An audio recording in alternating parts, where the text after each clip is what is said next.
নমস্কাৰ স্বাগতম জনাইছো আপুনি চাই আছে আফটাৰনুন এক্সপ্ৰেছ ষ্টুডিঅ'ত মই গীতাশ্ৰী প্ৰথমে ব্ৰেকিং নিউজ আজি পুনৰ মূল হুটিলৈ উভতি আহিছে এনএলএফপিৰ আৰু 22 জনকৈ নেতা কেডাৰ পুনৰ এবাৰ জনাইছো মূল হুটিলৈ এবাৰ উভতি আহিছে এনএলএফপিৰ নতুনকৈ 22 জনকৈ নেতা কেডাৰ কোকৰাঝাৰৰ ভূমকাৰ শিঙিমাৰী অস্ত্ৰ-শস্ত্ৰৰ সৈতে মূল হুটিলৈ উভতি আহিছে এই নেতা কেডাৰ কেইজন এনএলএফপিৰ প্লাটুন কমাণ্ডাৰ বি জাংখ্ৰী খাঙৰ নেতৃত্বত আহিছে এই দলটো আৰু কোকৰাঝাৰ আৰক্ষীয়ে লৈ আহিছে এই নেতা কেডাৰ কেইজনক 22 জনকৈ নেতা কেডাৰক লৈ অনা গৈছে ব্ৰেকিং নিউজ জনাইছে এই মুহূৰ্তত আজি পুনৰ মূল হুটিলৈ উভতি আহিছে মূল হুটিলৈ ঘূৰি আহিছে এনএলএফপিৰ 22 জনকৈ নেতা কেডাৰ কোকৰাঝাৰৰ ভূমকাৰ শিঙিমাৰীত অস্ত্ৰ-শস্ত্ৰৰ সৈতে মূল হুটিলৈ উভতি আহিছে নেতা কেডাৰ কেইজন এনএলএফপিৰ প্লাটুন কমাণ্ডাৰ বি জাংখ্ৰী খাঙৰ নেতৃত্বত আহিছে এই দলটো আলোচনা কৰিবলৈ আহিছোঁ আমি ভাবোঁ যে গোটাইখিনি প্ৰক্ৰিয়াটো শেষ কৰি আমি ভাল এটা আলোচনাৰ দিশে আগবাঢ়ি যাম যিমানখিনি আছে সিমানখিনি আহিব জাংখ্ৰী ঠাই তেখেতে আহিব মূল দাবী এতিয়ালৈকে আমি চাৰ্টাৰত যিমান চৰকাৰক দিয়া নাই তো আমি গোটাইখিনি লিডাৰ্ছ কেডাৰ্ছ গোটাইখিনিক আমি ডিজিনেটেড কেম্পত আনি কিনি আমি গোটাই একেলগে কথা পাতি চৰকাৰক আমি দাবী জনাম ৰাইজৰ দলৰ সভাপতি তথা বিধায়ক অখিল গগৈৰ বিৰুদ্ধে গুৰুতৰ অভিযোগ উত্থাপন কৰিছে ঢিঙৰ এআইইউডিএফৰ বিধায়ক আমিনুল ইছলামে ৰাইজৰ দল গঠনৰ সময়ত এআইইউডিএফৰ পৰা প্ৰকাৰান্তৰে 10 কোটি টকা বিচৰাৰ অভিযোগ উত্থাপন কৰিছে এআইইউডিএফৰ জ্যেষ্ঠ বিধায়কজনে এনআইএৰ গোচৰত বন্দী হৈ জিএমচিএইচৰ কেবিনেট থকা সময়ছোৱা দল গঠনৰ বাবে অখিল গগৈয়ে 10 কোটি টকাৰ প্ৰয়োজনৰ কথা কৈছিল এআইইউডিএফৰ প্ৰতিনিধিক আৰু সেই 10 কোটি টকা নোপোৱাৰ বাবে মহাজোঁটৰ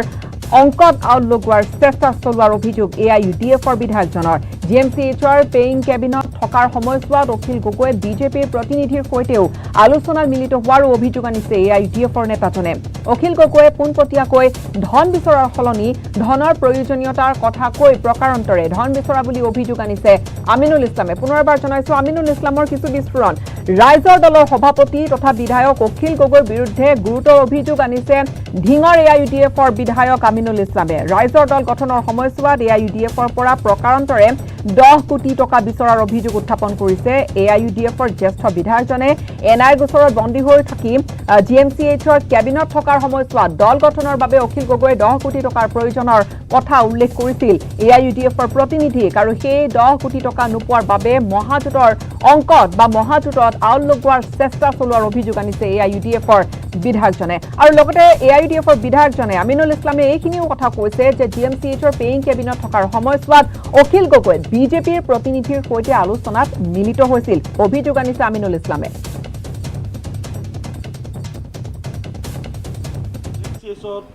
আহিলে তাত পেইং কেবিনেট থাকিলে তেতিয়াও মই ওলাই আহি পেলাই আমাৰ দলৰ কৰ্ণধাৰ কমিটিত কথাখিনি আলোচনা কৰিছিলোঁ আমাৰ সভাপতি মহোদয়ৰ কৰ্ণগোচৰ কৰিছিলোঁ যে অখিল গগৈ ডাঙৰীৰ লগত এইখিনি আলোচনা হৈছে তেখেতেও এটা ৰাজনৈতিক দল অতি সোনকালে কৰিব আৰু তেখেতে এনেকুৱা কৈছিল যে তেওঁলোকৰ সংগঠনটো খুব ফাইনেন্সিয়েল ক্ৰাইচিছত আছে যদি আমি অলপ মহাজোঁটে বাহিৰৰ পৰা অলপ সহায় কৰিলে ভাল হ'ব এই কথাখিনি ময়ো আলোচনা কৰিছিলোঁ কিন্তু যিহেতু এটা বৃহৎ অংকৰ সহায় আমাৰ দলেও কৰিব পৰা অৱস্থাত নাছিল তাৰপিছত আমি খবৰ পালোঁ যে পেইং কেবিনেট থাকোঁতে জিএমচিএইচত বিজেপিৰ কোনোবা প্ৰতিনিধিও বোলে তেওঁৰ লগত সাক্ষাৎ কৰিছিল তাৰ পিছৰ পৰাই কিন্তু তেওঁৰ সুৰটো সলনি হৈ গ'ল আমি আচৰিত হ'লোঁ তাৰপিছত তেওঁ ক'লে যে মহাজোঁটত তেওঁ নাথাকে কিয় তাত এআইইউডিএফ আছে কাৰণে যেতিয়া মহাজোঁটত তেওঁক বাৰে বাৰে আমন্ত্ৰণ জনোৱাৰ পিছতো তেওঁ অংশগ্ৰহণ নকৰিলে মহাজোঁট গঠন হ'ল আমি চিট শ্বেয়াৰিঙৰ আলোচনা কৰি নিৰ্বাচনত অৱতীৰ্ণ হ'লোঁ তাৰপিছত কিন্তু অখিল গগৈয়ে দুই ধৰণে আমাক ক্ষতি কৰিলে আৰু দুই ধৰণে বিজেপিক লাভান্বিত কৰিলে যে তেওঁ তেনেকৈয়ে কৈছিল যে যিহেতু আমাৰ এতিয়া সংগঠনৰ কোনো পইচা নাই বা আমাৰ কেডাৰসকল এতিয়া কোনো অসমত চলা ফিৰা কৰিব পৰা অৱস্থাত নাই গতিকে কৈছিল যে 10 কোটিমান টকা হ'লে তেওঁ সমগ্ৰ অসমত তেওঁ এটা ৰাজনৈতিক দল খুলি সংগঠনটো শক্তিশালী কৰিব পাৰিব এই বিষয়টো অলপ চিন্তা কৰিব কৈছিল যে আমাৰ মহাজোঁটৰ যিবিলাক অংশীদাৰ দল আছে যাতে এই সুবিধাটো কৰি দিলে তেওঁ এটা ৰাজনৈতিক দল কৰি সমগ্ৰ অসমত শক্তিশালীভাৱে আত্মপ্ৰকাশ কৰিব আৰু তেওঁ মহাজোঁটত চামিল হৈ নিৰ্বাচনত বিজেপিক পৰাভূত কৰিব মানে এই কথাখিনি আলোচনা হৈছে না পিছত আমাৰ প্ৰতিনিধিও GMCSত গৈ তেওঁ সাক্ষাৎ কৰিছে তেওঁ সেম কথাটো কৈছিল আমাৰ যিহেতু ইমান টকা দিয়াৰ কেপাচিটি নাই টকাটো দিয়া হোৱা নাছিল তাৰপিছত দুদিন পিছত তেওঁ পাল্টি মাৰিলে যে মই মহাজোঁটত নাথাকোঁ কাৰণ UDF সাম্প্ৰদায়িক দল আৰু তাৰপিছত তেওঁ মানে মহাজোঁটৰ বিৰুদ্ধে নিৰ্বাচন কৰিলে আৰু এই চিঠি এখন বিতৰ্কিত দি পেলাই মহাজোঁটৰ আৰু ক্ষতি কৰিলে বিজেপিৰ সহায় কৰিলে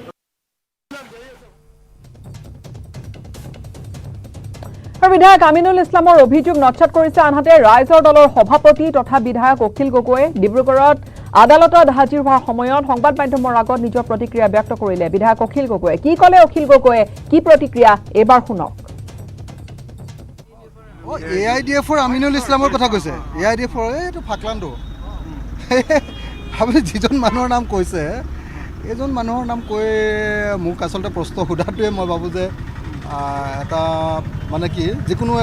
ৰাজহুৱা জীৱনত সততাত থকা মানুহ এজনৰ কাৰণে অপমান ফাকলাণ্ডো মানুহ একদম মানে অদৰকাৰী এজন কমিউনেল মানুহ এজন আমিনুল ইছলাম বুলি যিজন মানুহৰ নাম কৈছে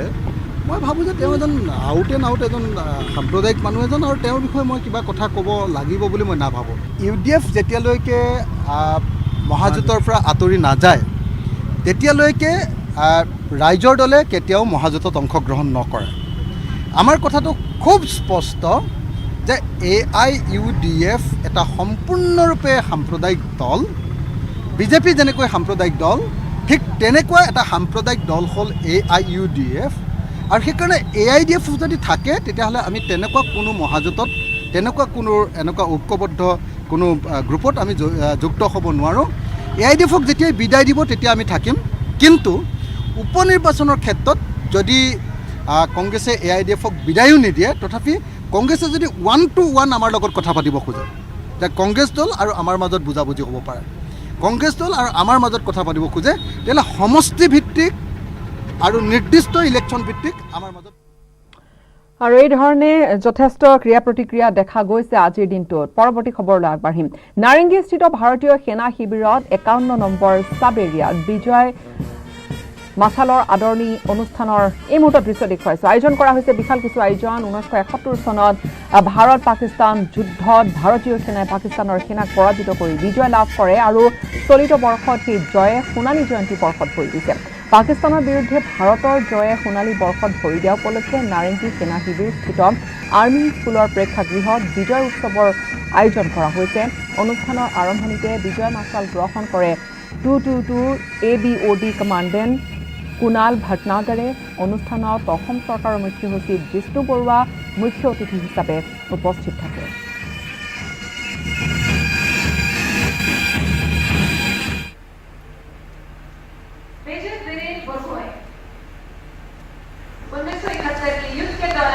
आपने Assam regimental training centre Shillong में मुक्ति वाहिनी को प्रशिक्षण आयोजित किया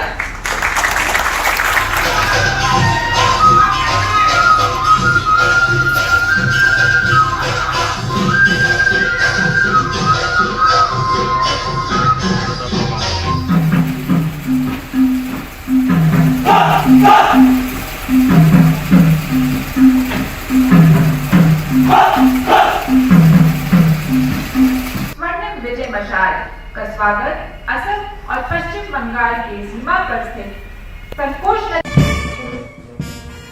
শক্তি বিভাগৰ কনিষ্ঠ অভিযন্তা সহ 7 গৰাকীকৈ কৰ্মচাৰীক চাকৰিৰ পৰা নিলম্বন কৰা হৈছে আৰক্ষী থানাত জামিনবিহীন গোচৰ ৰুজু কৰা হৈছে ৰঙিয়া সহকাৰী মহাপ্ৰবন্ধক দিগন্ত ডেকাই এজাহাৰ দাখিল কৰিছে আটাইকেইজনৰ বিৰুদ্ধে বিভাগীয়ভাৱে তদন্ত আৰম্ভ কৰি তৎকালীনভাৱে নিলম্বন কৰা হৈছে শক্তি বিভাগৰ পৰা এগৰাকী কৰ্মচাৰীয়ে প্ৰায় 4 লাখ টকাৰ পৰা 11 লাখ টকাৰ চিকিৎসাৰ নামত ভুৱা মেডিক্লেইম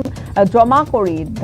ধৰা পৰিছিল বিদ্যুৎ বিভাগৰ ৰঙিয়াৰ 3টা কাৰ্যালয়ৰ 7 গৰাকীকৈ কৰ্মচাৰী আৰু তাৰ পিছতে লগে লগে চাকৰিৰ পৰা নিলম্বন কৰিছে 2 নম্বৰ ৰঙিয়া বৈদ্যুতিক সংবন দলৰ কনিষ্ঠ অভিযন্তা জ্যোতিষ ডেকা 4 গৰাকী লাইনমেন সহকাৰী মহাপ্ৰবন্ধকৰ কাৰ্যালয়ৰ head assistant Umesh Das 2 number Rangia বৈদ্যুতিক সংবন দলৰ সহায়ক বিশ্বজিৎ বৰ্মনকো আৰু বিভাগীয়ভাৱে গোচৰ তৰিছে তেওঁলোকৰ বিৰুদ্ধে চৰকাৰী বিভাগৰ বিষয়া কৰ্মচাৰীয়ে এনেদৰে প্ৰায় ৪৫ লাখ টকাৰ ভুৱা বিল জমা কৰি চৰকাৰৰ পৰা ধন সৰকাব বিচৰাৰ পিছত শক্তিমন্ত্ৰী বিমল বৰাই এতিয়া কি ব্যৱস্থা গ্ৰহণ কৰে সেয়া সময়তে লক্ষণীয় হ'ব আৰক্ষীয়ে ইতিমধ্যে তদন্ত আৰম্ভ কৰিছে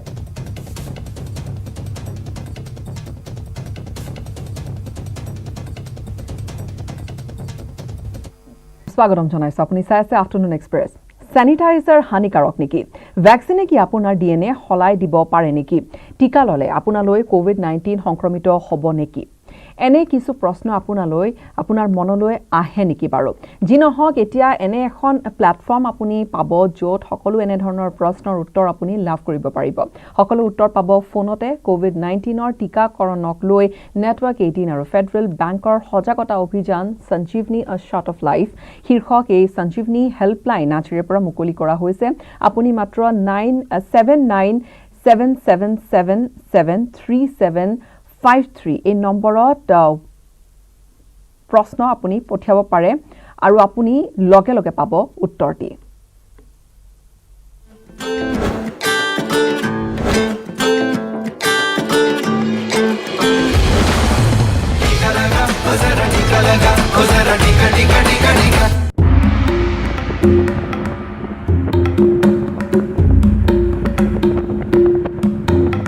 Meet Sona Yadav, the sole Anganwadi worker in Rajpura. Sona says when the pandemic struck, people were so scared they would just disappear. भाग क्यों जाते थे लेकिन? डर लगता था उनको कि कोरोना निकाल देंगे तो हमको हॉस्पिटल में भर्ती कर देंगे और वहाँ से हमारी डेड बॉडी आएगी कि नहीं आएगी वहीं मर जाएंगे उनको ऐसा भ्रम था And the misconceptions still continue. क्या वजह क्या आप लगाना नहीं चाहते हैं? क्या होता है डर है आपको किस चीज का क्या वजह क्या है? नहीं हूँ वहाँ से छुट्टी लिखाई ले डॉक्टर साहब से मगर बहुत ब्लड प्रेशर है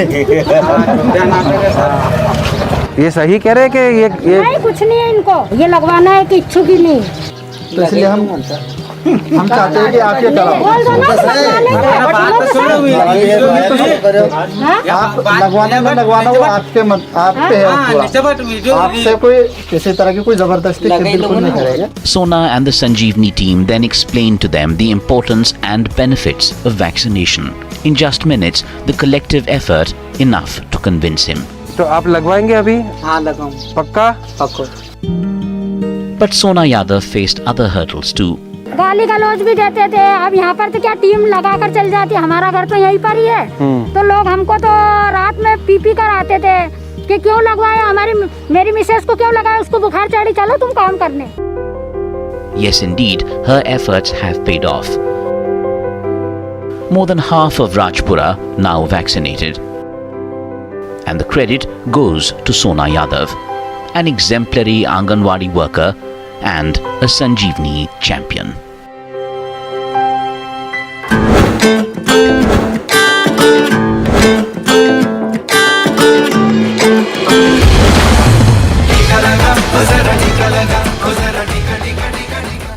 কোভিড-19ৰ টিকা লগোৱাৰ বাবে একাংশ লোকক মান্তি কৰোৱাটোৱে সহজ নহয় একাংশ উৰা বাতৰি আৰু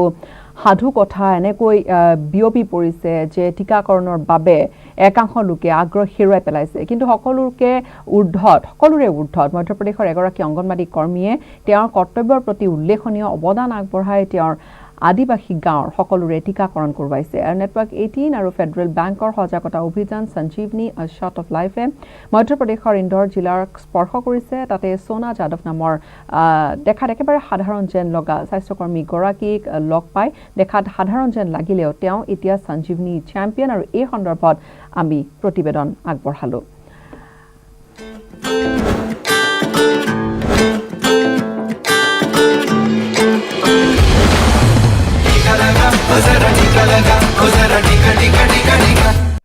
ज्यादातर उनके मन में ये डर है कि टीका लगवाने के 2 महीने के बाद हम मर जाएंगे और ये सरकार की चाल है पॉपुलेशन कम करने के लिए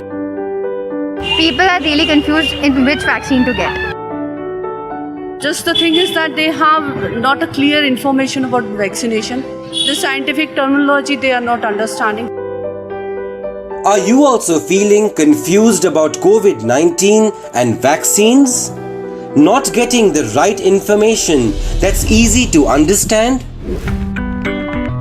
Well, now you have by your side the Sanjeevani helpline, an easy-to-use chat service on WhatsApp that can answer all your frequently asked questions. Launched by Network 18 and Federal Bank's vaccine awareness campaign, Sanjeevani, a shot of life. Simple and user-friendly. All you have to do is to start a conversation and ask your queries on the number 7977773753. Your questions could be on COVID-19, the virus that has caused this pandemic, or on vaccines and vaccination, or on myths and misconceptions. And you can also watch India's most renowned health experts answer your questions. The vaccine will definitely give you some element of protection, often very high amounts of protection, and it's important to take the vaccine after the COVID infection. Vaccination sites are still only meeting only about 30% of their capacity. There is still a large capacity available, and people are still not coming. So we need to reach out to people, get them vaccinated as early as possible. Authentic, accurate, verified. The Sanjeevani helpline. Anytime, anywhere. Always by your side.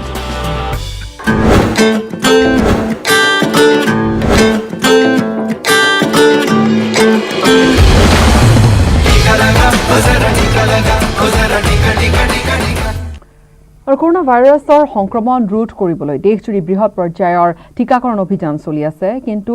Islam ধৰ্মীয় লোকসকলৰ একাংশ লোকে এতিয়া উৰা বাতৰিৰ কবলত পৰি টিকাকৰণৰ পৰা যেন আঁতৰি ফুৰিছে। এনে ভ্ৰান্ত ধাৰণাৰ কবলত থকা লোকক বুজাবলৈ সন্ত হজৰত খোৱাজা মইনুদ্দিন হাছান চিস্তিৰ বৰ্তমানৰ দিৱান সৈয়দ জয়নুল আবেদিন আলী খানে টিকা ল'বলৈ সকলোকে আহ্বান জনাইছে।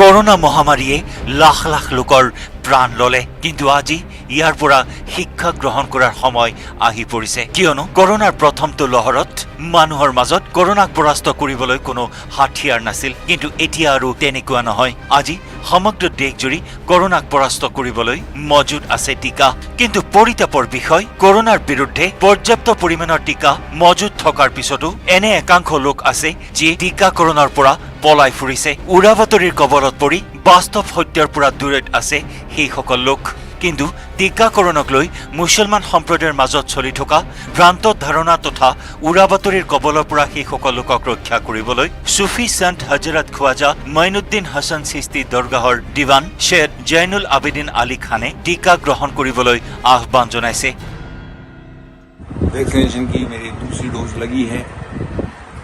और मैं तमाम गरीब नवाज रहमतुल्लाह के चाहने वालों से ये अपील करता हूँ कि इस वैक्सीनेशन के प्रोग्राम को ज़्यादा से ज़्यादा कामयाब बनाने में अपना सहयोग देकर गवर्नमेंट के इस प्रोग्राम को जो है कामयाब बनाने में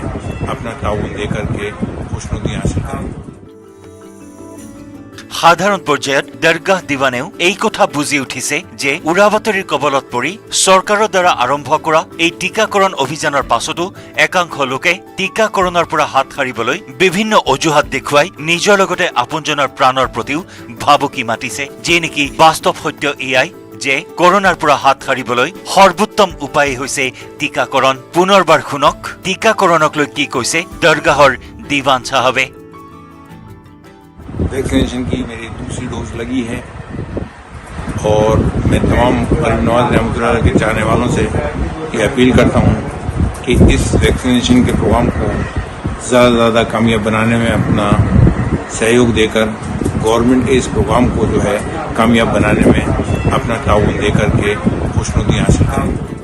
কৰোনা মহামাৰীৰ এই জটিল সময়ত মানুহে নিজৰ জীৱন, নিজৰ সভ্যতা তথা সংস্কৃতিক ৰক্ষা কৰিবলৈ বৃহৎ প্ৰত্যাহ্বানৰ সন্মুখীন হৈছে। এনে এক সন্ধিক্ষণত আপুনি বিশ্বাস কৰক, টিকাকৰণেই হ'ল একমাত্ৰ মাধ্যম যি কৰোনাৰ বিৰুদ্ধে এই যুঁজখনত মানুহক বিজয়ৰ সোৱাদ দিব পাৰে। আশা কৰা হৈছে মুছলমান সম্প্ৰদায়ৰ লোকসকলেও এই সত্যটো সোনকালে বুজি উঠিব আৰু নিজৰ নিজৰ সহযোগিতা আগবঢ়াব। Bureau report, news 18 network.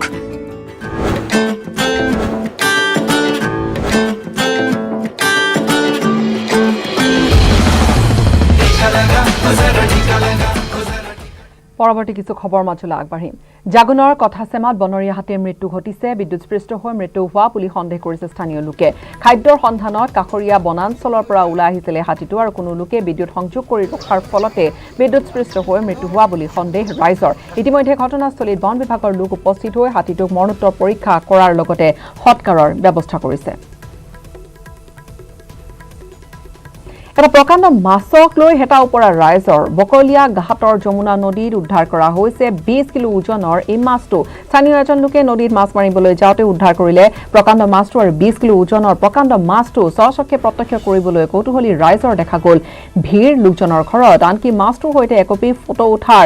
লোভকণো সামৰিব নোৱাৰিলে বহুজনে। হোজাই জিলাৰ লামডিঙত চুৰি বাইকসহ 3টাকৈ চোৰক গ্ৰেপ্তাৰ কৰিছে আৰক্ষীয়ে। আৰক্ষীয়ে গ্ৰেপ্তাৰ কৰা বাইক চোৰ 3টা হৈছে কলকাতাৰ জিৎ চক্ৰৱৰ্তী, লামডিঙৰ কৃষ্ণা দাস আৰু ৰাজীৱ দাস। চোৰকেইটাৰ জিমাৰ পৰা উদ্ধাৰ কৰিছে এখন চুৰি এপাছে বাইক। 26 জুলাইত লামডিঙৰ অফিচাৰ্ছ কলনীৰ পৰা চুৰি কৰা হৈছিল এই বাইকখন আৰু সম্প্ৰতি লামডিং আৰক্ষীৰ জিম্মাত থকা ধৃত 3টা চোৰক আৰক্ষীয়ে অব্যাহত ৰাখিছে সোধা পোছা। ভোট বাংলাত পৰিণত হৈছে বাক্সাৰ বন বিভাগৰ উত্তৰকুচি বিট কাৰ্যালয়টো। 11 বছৰে পৰিত্যক্ত হৈ পৰি আছে কাৰ্যালয়টো। সংৰক্ষিত বনাঞ্চলখনৰ গছ গছনি তথা বন্যপ্ৰাণী সুৰক্ষাৰ বাবে কাৰ্যালয়টোত বন বিভাগৰ কৰ্মচাৰীও আছিল, কিন্তু সময়ৰ লগে লগে কাৰ্যালয়টোত বন বিভাগৰ লোক নহাত কাৰ্যালয়টো জহি খহি যাবলৈ ধৰিছে। জহি খহি গৈছে দৰ্জা খিৰিকীবোৰ আৰু ফলত 11 বছৰে পৰিত্যক্ত হৈ থকা কাৰ্যালয়টো পৰ্যবেক্ষিত হৈছে ভোট বাংলালৈ। অসম চৰকাৰৰ হঠকাৰী সিদ্ধান্তৰ বাতিলৰ দাবী পাঠশালাত কৃষকৰ অৱস্থান ধৰ্মঘট। পাঠশালা জলসিঞ্চন সংমণ্ডল কাৰ্যালয়ে পাঠশালাৰ পৰা অন্য স্থানলৈ স্থানান্তৰ কৰাক লৈ কৃষকে সাব্যস্ত কৰিছে প্ৰতিবাদ। কোনো কাৰণতে পাঠশালাবাসীয়ে নামানে চৰকাৰৰ এনে সিদ্ধান্ত। ৰাইজৰ দাবী মানি নললে আৰু পৰিৱেশ ভয়ংকৰ কৰি তোলাৰ হুংকাৰ ৰাইজৰ।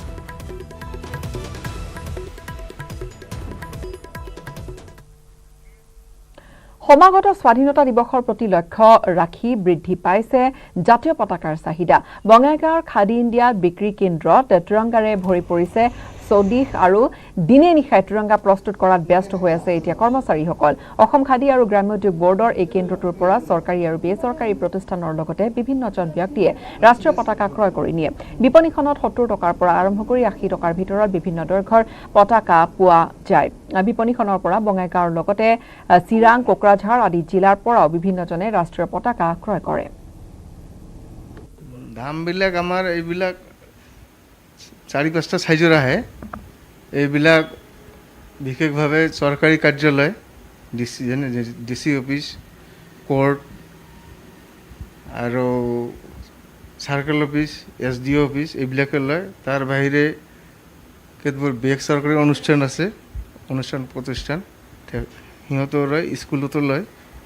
এনেকুৱা চাইজবিলাক আছিল 6x4 যিটো চাইজ ফুট, এইটোৰ দাম হ'ল 600 টকা। ইয়াৰ সৈতে সময় হ'ল এতিয়া বাতৰিৰ পৰা বিদায় লোৱাৰ। নমস্কাৰ। चल शुरू हो जा माय टन कर दे सब कुछ ऑन ट्रैक स्ट्रांग है माय टन